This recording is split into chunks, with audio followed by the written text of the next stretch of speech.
Please welcome Representatives Ben Frederick and Gary Howell.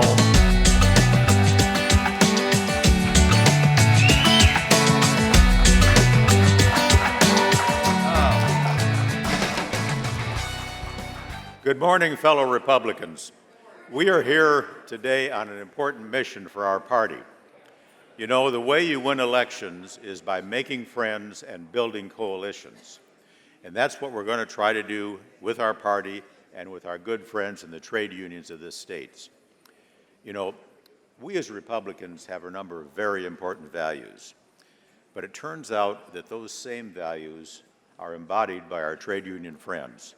Hard work, training for our youth, strong families, opportunity, economic opportunity through competition. And the trade unions work with us on all of those scores. So what we want to do today is reiterate the importance of that relationship. I represent a very conservative Republican district in the Thumb, but some of my greatest allies are my friends in the trade unions, whether it be the operating engineers, the electrical workers, the laborers, so on and so forth. These are not the UAW or the MEA. These are unions of people who work hard every day, take individual responsibility, show up on time at work, and make things happen. Build the infrastructure, like Line 5, which needs to be built right here through the Straits of Mackinac.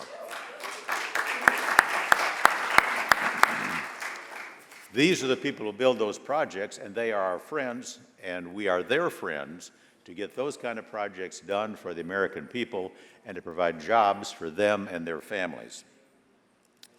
So without any further ado, I want to step aside and let Ben Frederick say a word or two. And it's important when I introduce Ben to say that he is the House Majority Floor Leader. We've got to keep that majority to make things happen in Michigan. Ben's a key part of that whole thing. Ben? Thank you. Thank you, Gary. Thank you, Gary. And I want to welcome you all as we are representatives of the working class party. We are representatives of the blue-collar economy, and we should embrace that wholeheartedly. It didn't happen with one election. This has been going on for a long time. We have the values of the working class party, and we should embrace and own that. I have the pleasure of introducing our facilitator in a moment, but as the former chairman of the Workforce and Talent Development Committee, I just want to emphasize what Representative Howell said once again. We have seen time and time again shared values with the working class.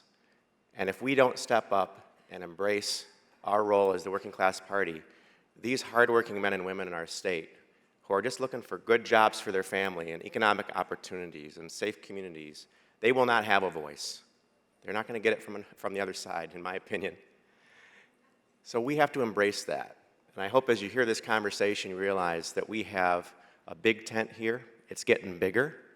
And I'm appreciative of these folks who are on the vanguard of this partnership that's been in the making for so long.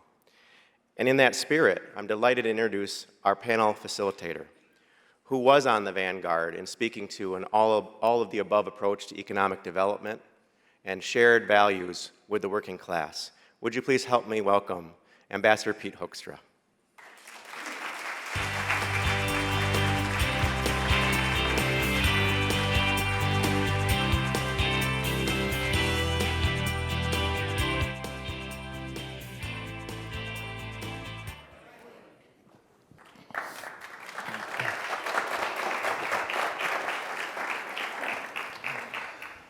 We are thrilled that you are here, and I'll just take a moment of personal privilege, but Diane and I would just like to say thank you to all of you for all of the support that you have provided to us since 1992. It's hard to believe it's that long. Our kids just sent us an email the other night and saying, hey, we're actually closer to 2050 than to 1990. And it's like, oh man. But the opportunity that I had to serve in Congress, the opportunity that I had to spend 3 years in The Hague serving as the ambassador under Donald Trump would not have been possible with all of the support that the Michigan Party has provided, that you as individuals have provided. So thank you very, very much for all of that. This is kind of an exciting panel for me this morning. It's why is Pete here?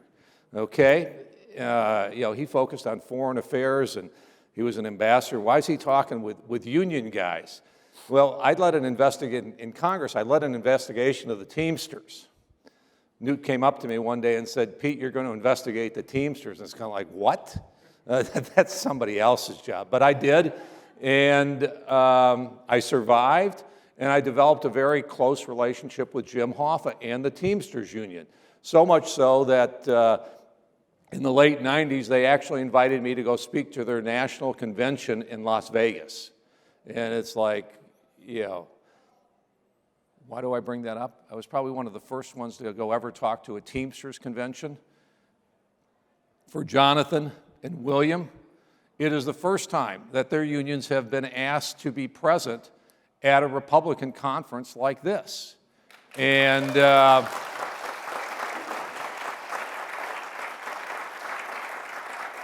we are thrilled that they are here, because I did not listen to Governor Noem this morning, but I did listen to Ted Cruz, and I listened to the introduction from Gary and Ken, and we are, and have been for a long time, the party of working men and women. But we've been unwilling to go out and claim that mantle publicly.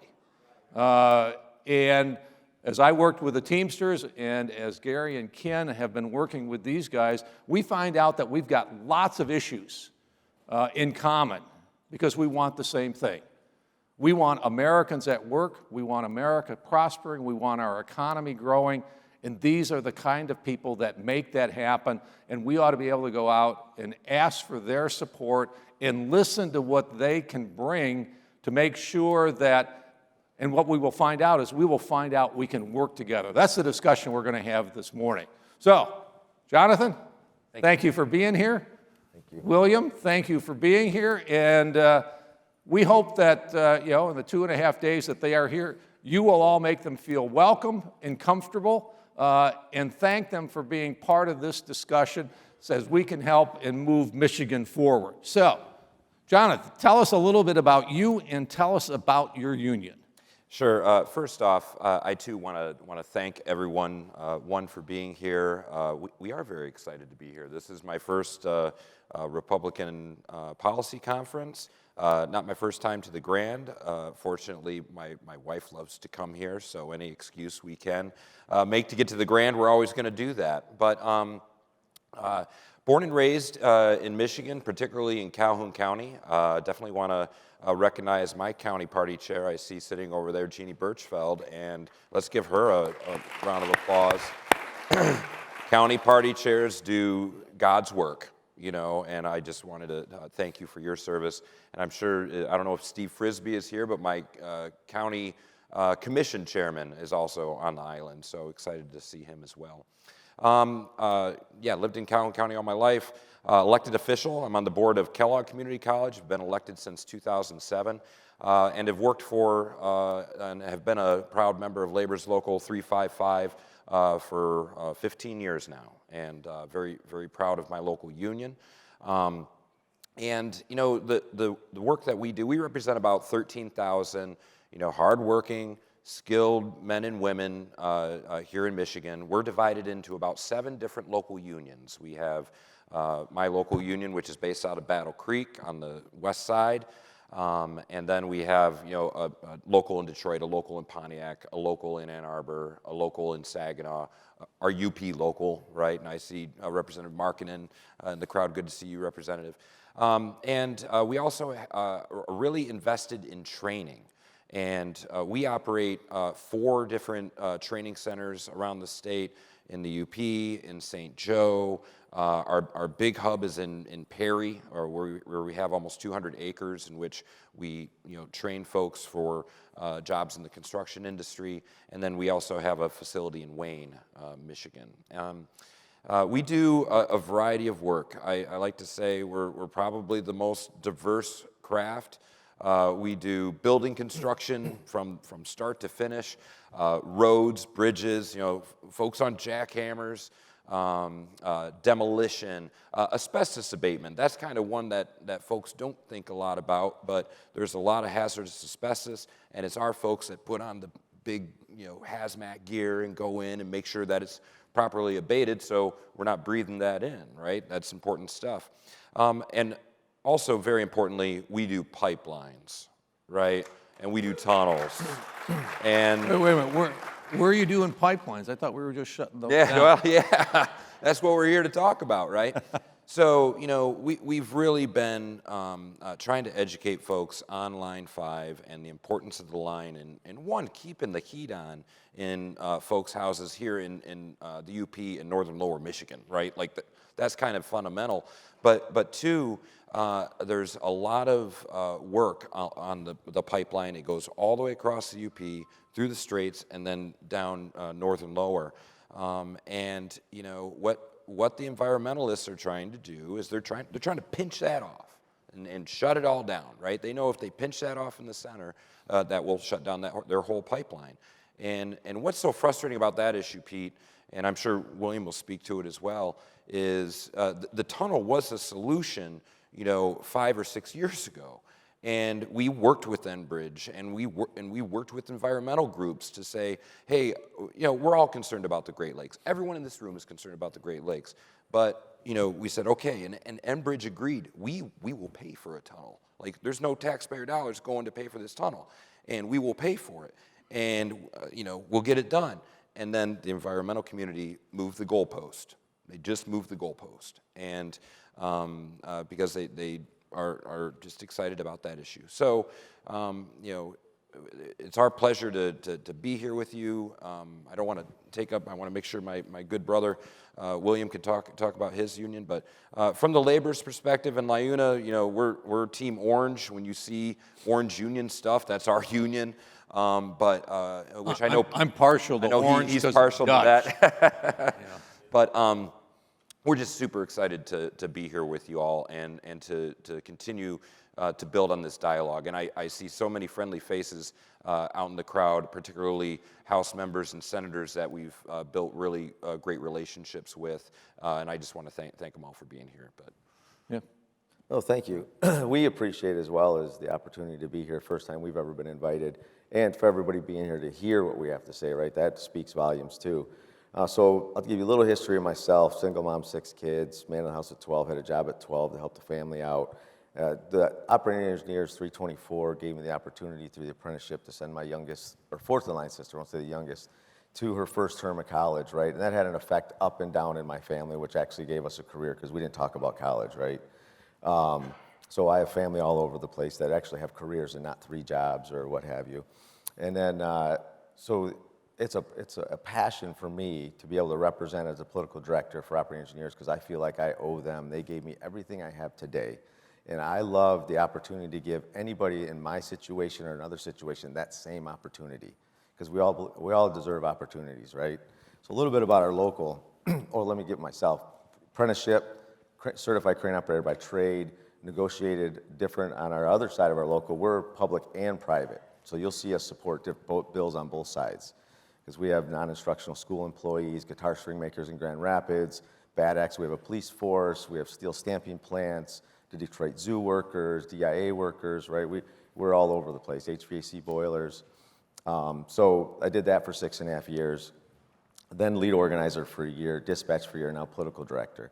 I'm also elected official in Oakland County, county commissioner, and I chair the economic development infrastructure, and I bring our policy over party that from our local to that committee. I let any resolution come up. Everybody has good ideas, right? So I don't stop it just because there's a R or a D. We all have to work together in this, and truly that's what we believe at 324. And so about our training, we have great training at top of the line. If the industry's here, we like to be here. We have 4 training sites, one in Escanaba. We just got one in Grand Rapids. We have one in Detroit, and our big one in Howell, 560 acres. 5 of the acres we donate. It's still ours, but we give to MUSAR, Michigan Urgent Response, where Michigan Urgent Response was created after 9/11. Right after 9/11, well, during 9/11, the individuals picking up rubble didn't understand the concept of the material sliding, right? Because it was just hurry up and go. So it actually trains first responders on how to move materials. They're cadaver dogs, right? They had issues during 9/11 that their back paws were getting hurt because they don't know how to place them. So it teaches them that. We have rappelling. The firefighters are out there. We actually have the CIA and the FBI out there, and they blow up UPS vans, which we have to talk to the neighbors, because first time we did it, and all the windows are shadowing, the plates are falling off the wall. So we invite them out there, and they actually get to press the button, right? Because it teaches them about accelerating, right? We like the community involvement, right? And then we then we went a little further, and we taught them about like combustibles in their own garages, right? Just to have that community, so they see what we are, and we're just not just the union. And of our issues, of course, is pipeline. We want that tunnel shut down because we fish, we hunt, but we want it transitioned into the tunnel and shut down at the same time so nobody loses anything. Because my understanding is if you shut down that pipeline, every 19 minutes a tanker's got to go across that bridge. Imagine that, right? That's just crazy. We just had that fire in Oakland County on I-75. That would happen more and more, right, from that kind of stuff. Aggregate is huge for us, right? We need to push this aggregate. That helps us. It's not putting more money into the roads, but it's less cost for money so you can build more roads, because you're not paying that freight from across the state or overseas or from another state. And then work zone safety. Too many members are dying, right? That's just like, how much money is a life worth? And when you see that price out there, $7,500 if you kill a worker, that's a disrespectful to the worker. That's all their life is worth, is what they're saying. I know it's a long road, and we're going to hit it, and we're going to get it, because everybody's speaking it right now, which we appreciate our relationships that we have in the party. And it seems like now is the time, right? We're trying to do positive protection, making sure there's warning signs, whether it's radar just in construction zones to get tickets, just to heighten that, because we want to make sure that our members go home and do what everybody else wants to do, is supply for their family, enjoy life, and retire. So, Right. Thank you.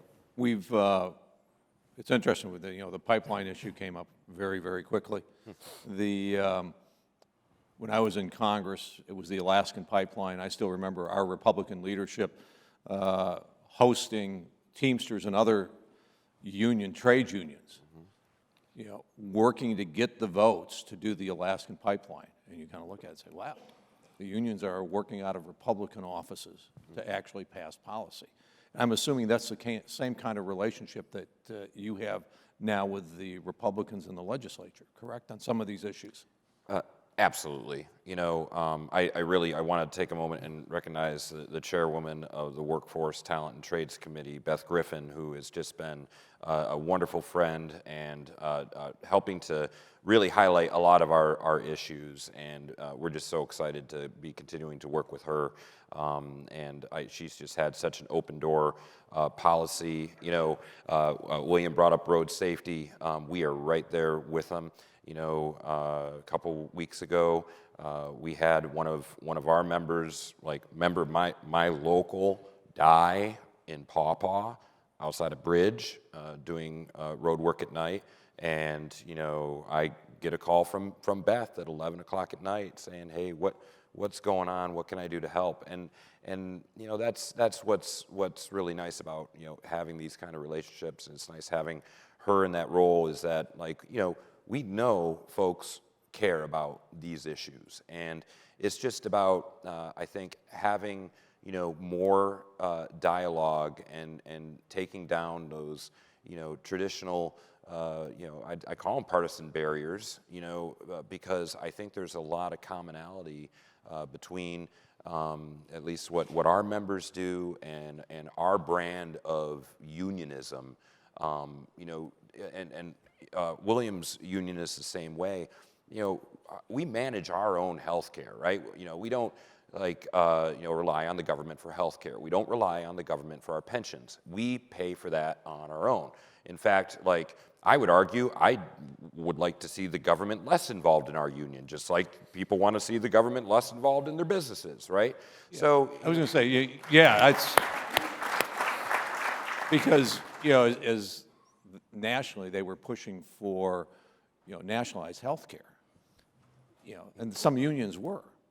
this is a very refreshing approach. And because you kind of sit there and say, wait, why would the unions want to turn over health care to the federal government to run when most of them have developed great programs for their members? Right. Yeah, I can't speak to some of the other, unions that were supporting that. I can tell you that ours was not, and we want to make sure that we're protecting the benefits that we've already negotiated for our members. And it's all based on dollars and cents, right? For every hour a laborer works, we put $5.45 into our healthcare fund. We create a big fund. We then broker with health insurance providers and get the best bang for our buck for our members. And that's just kind of how we've operated. And we do the same thing with our pension. And our pension is well funded. It is in the green. Like, our folks are looking forward to that benefit. So. And to answer for us to answer your question, same as Mr. Byrd here, my brother, with the 324 is we're policy over party. We don't get involved with social issues, which helps, right? Which helps that down the line. We have no tax dollars into our training centers either. That's all funded by the members and the contractors. So there's no grants, no tax dollars, right? And as well as the 14,000 members that we represent, and they're both sides of the aisle, right? Our members are both sides. And that's a reality. And we speak with them, and we want to make sure that we endorse and have them involved in our endorsement process in the party, right? We can't just say only one side's better than the other, right? We don't get involved in that. We don't get involved, like I said, the social issues, the guns, the abortion, stuff like that. That doesn't benefit our members at all, and we won't spend our money there.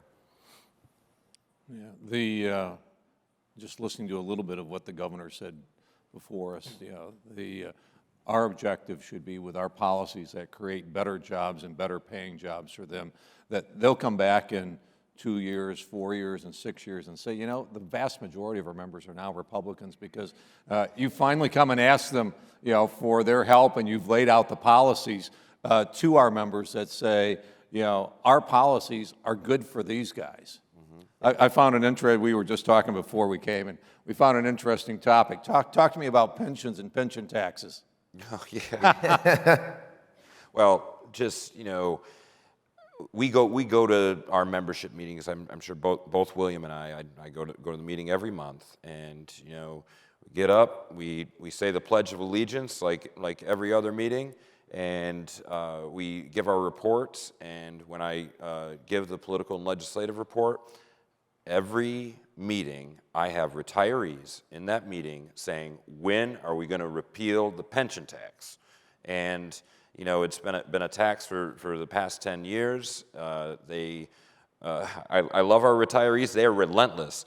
And, that has been a main priority for, our union as well. Folks that, worked hard, worked 30 years, had a plan. They set a budget. They had a plan.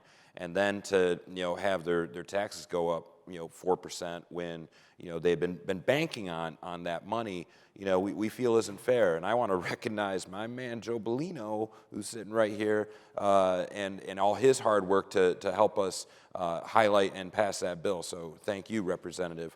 We would love to see the pension tax repealed and cut. And I agree. And for my role as the political director, I hear the same as Byrd, as well as my role as county commission. I hear the same in the county, right?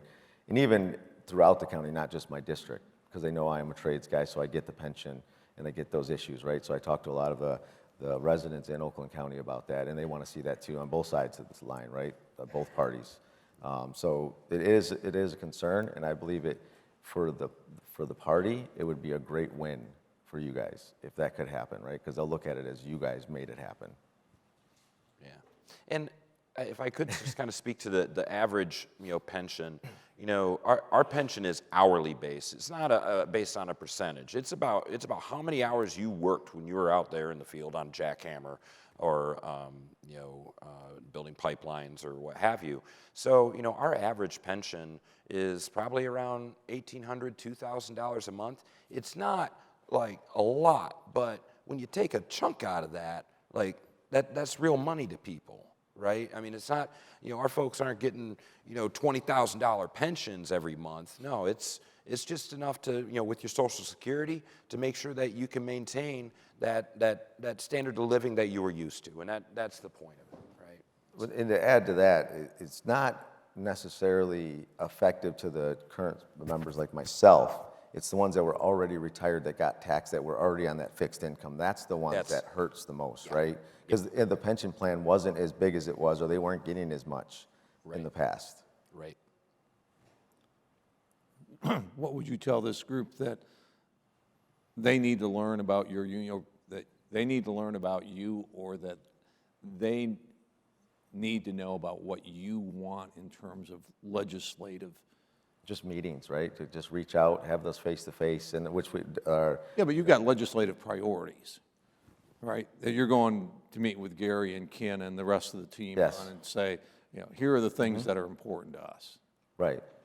Well, again, just that relationships, right? And I know every Republican that we are friends with that have relationships, they've done a really good job to introducing us to new people that they're not necessarily they're comfortable with us, they just don't know, right? It's just getting the word out, getting that what you don't know, right? And it's those relationships would just open those up doors for us, because like you said, we are a policy over party, and we want to be friends, and we want to endorse, and we want to help out.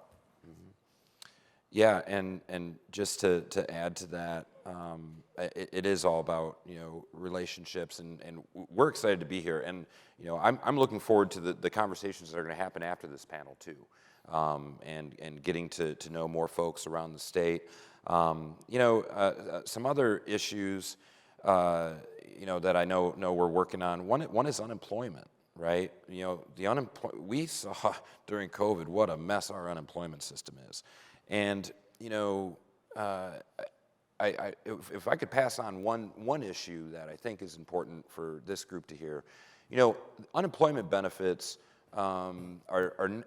we don't view them as a benefit for people that don't work.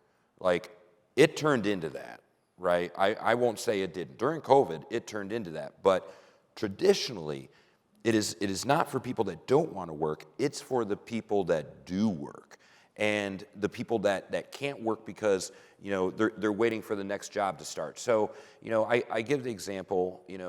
Our folks up in the Upper Peninsula in northern Michigan, right? We got this thing called frost laws. When those frost laws go into effect, you're not moving big equipment. When you can't move big equipment, my folks can't get down in the ditch, and we can't dig and install a pipeline, or we can't lay a foundation to a building. So for us, the weather dictates a lot of that, and quite literally, our folks want to work every hour they can get, because that's how they accrue their benefit. We don't reward, we don't pay people for not working. Like, that's not how our system works, right? You have to work to get the benefit. So everyone wants to work, but it's when they can't. It's when the weather's down. It's when their contractor that they're working for has 2 or 3 weeks of downtime before the next project starts. That's when our folks utilize unemployment, and they're not trying to game the system. They just want to have a little security, because we want to keep those skilled tradespeople here. William will tell you, our folks travel all over. My members will travel 2 hours, 3 hours to a job one way sometimes, because they want to get their hours in.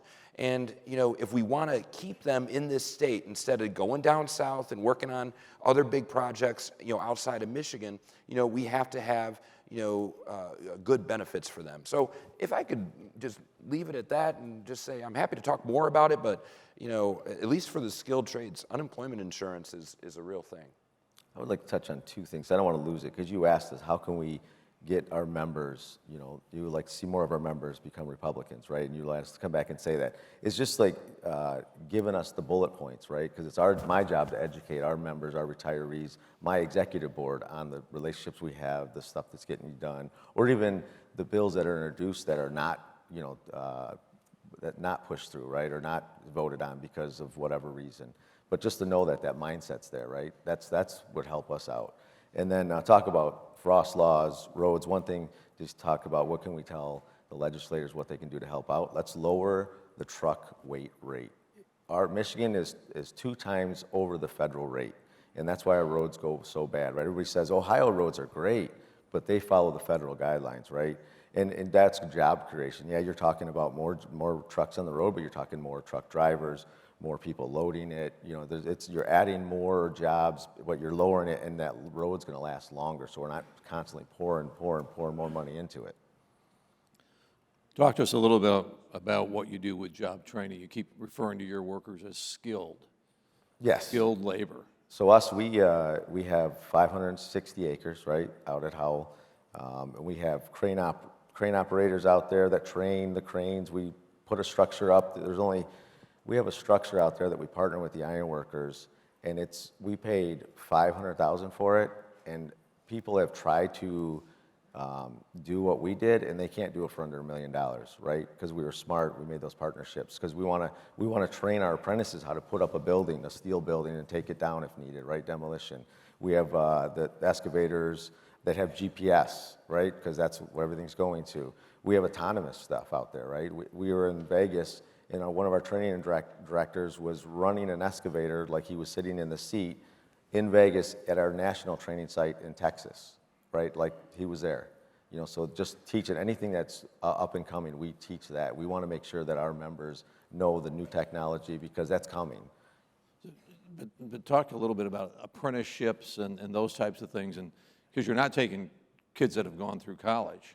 Well, or maybe you are. Not necessarily true, right? I just had this conversation last night. We have one member that went through our apprenticeship. He went to Yale, he went to Notre Dame, got 2 masters, and just was like, this is not for me. Notre Dame, you can understand.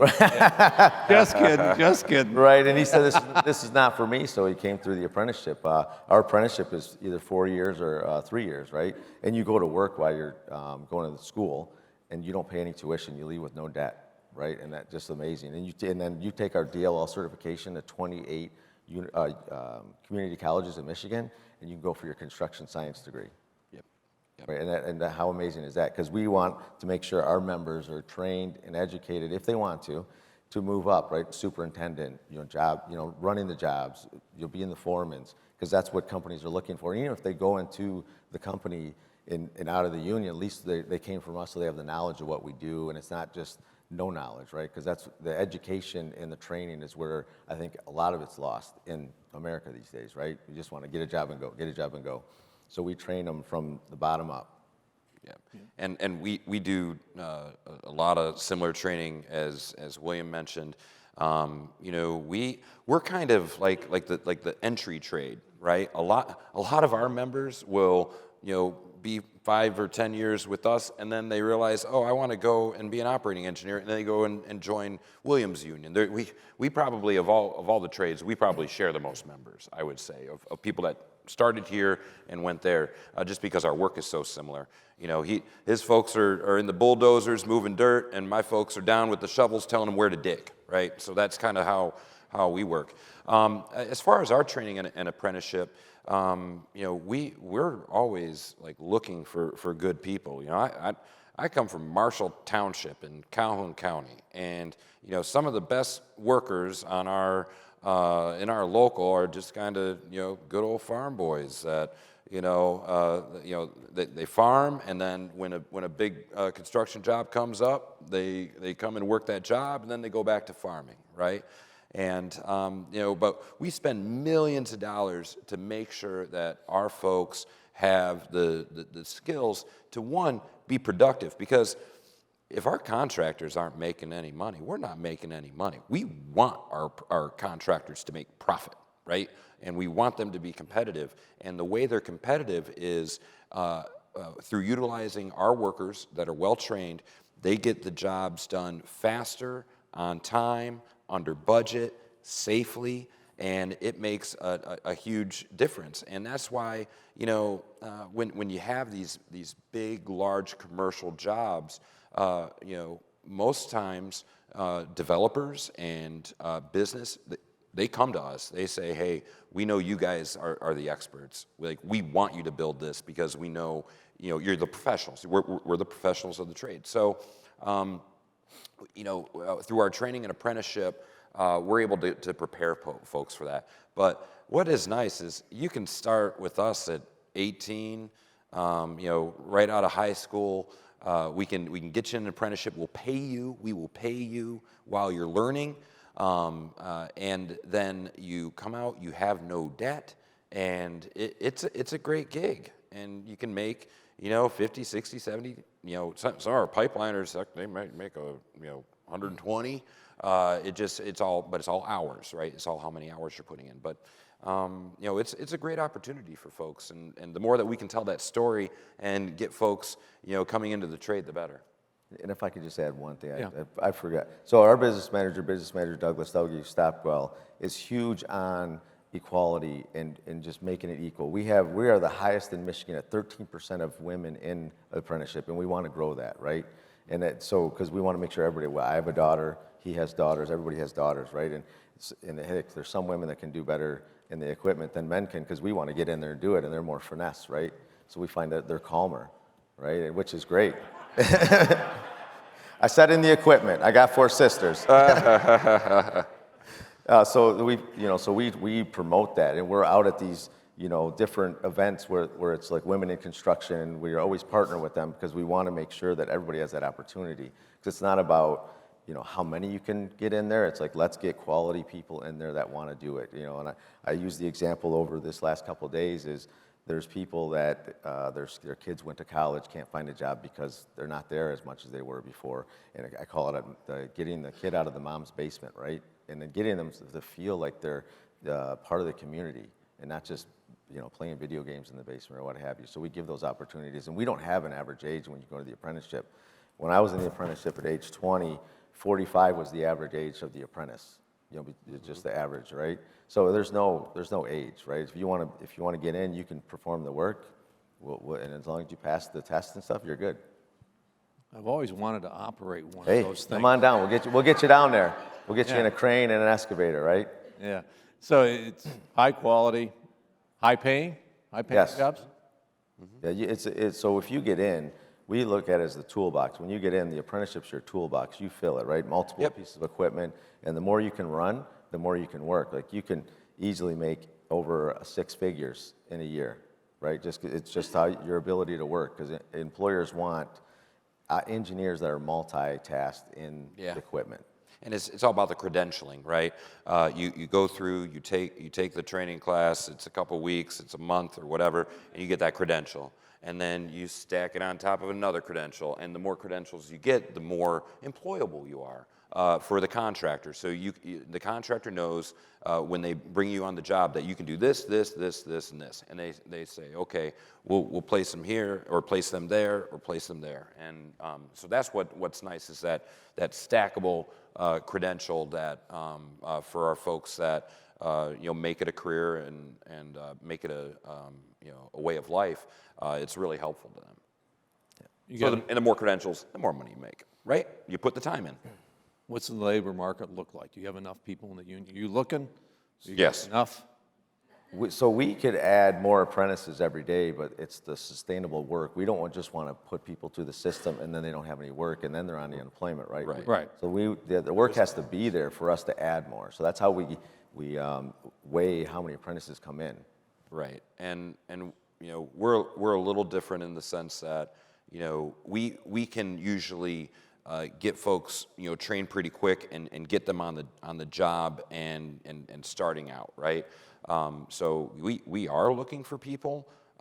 We need folks to pass a drug test, like that's kind of helpful.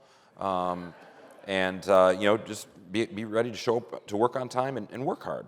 And we can put people to work right now. And there's just and William will probably tell you too. The next couple years, there's lots of work coming down the pike. Even before all of the additional infrastructure investment that is probably coming down, there's work on the books. And as somebody that went through 2009, 2010, when like the whole gears of the construction industry just seized up and work kind of stopped.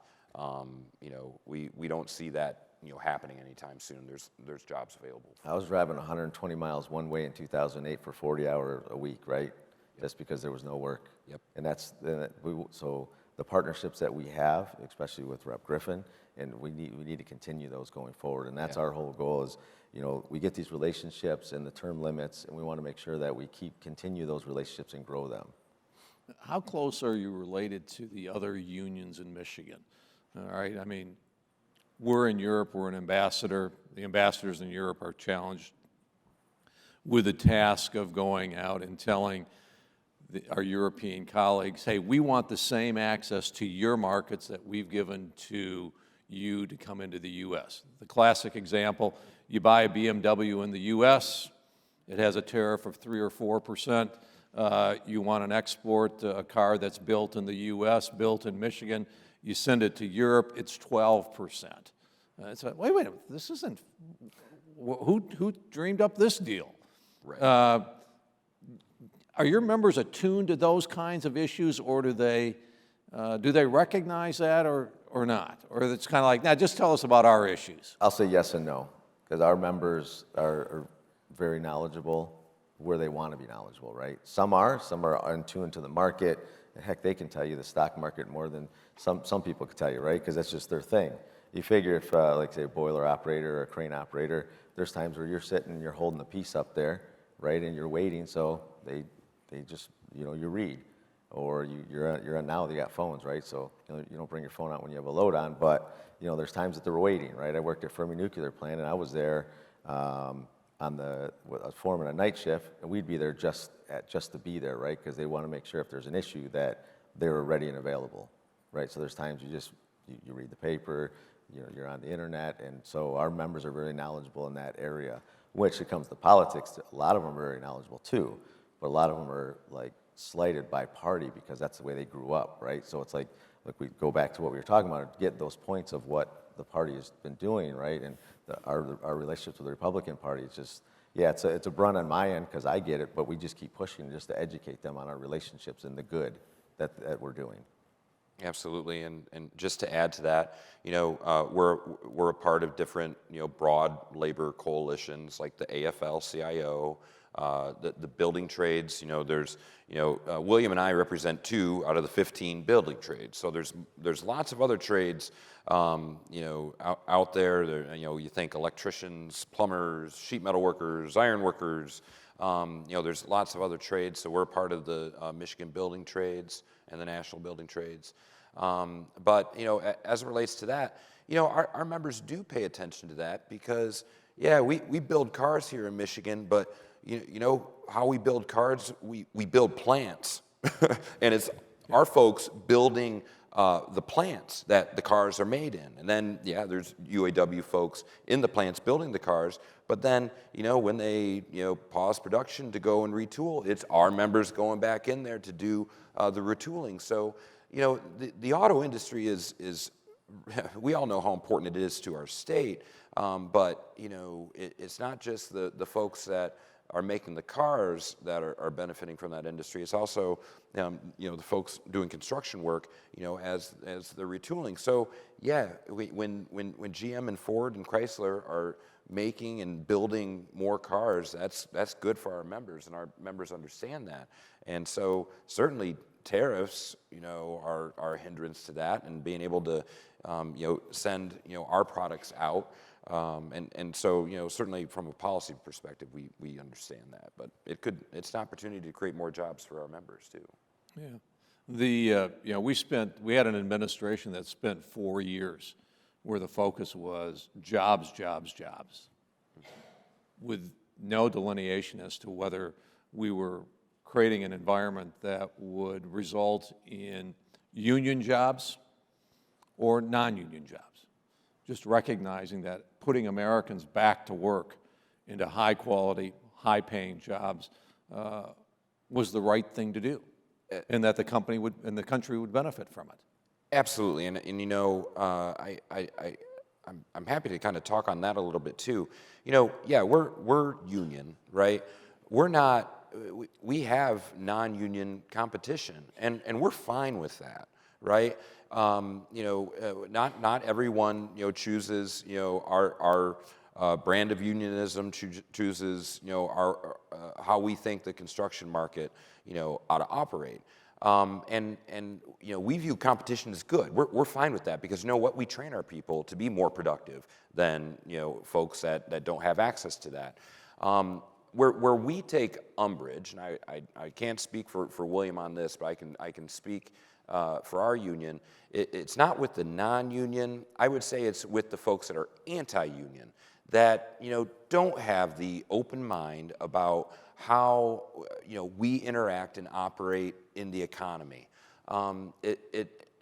We're not opposed to people that aren't union or don't want to be union. You know, where we start to clash, right? Like where we have problems is when folks that come in that are just anti-union for the purpose of being anti-union. You know, I like to say, you know, we're all about freedom. You know, I will put one of my laborers, I'll put one of Williams' operators against any other, you know, labor or operator, and let's see who gets the bid, right? So we're all about, you know, freedom and being able to, you know, participate in the marketplace. That we're not opposed to that.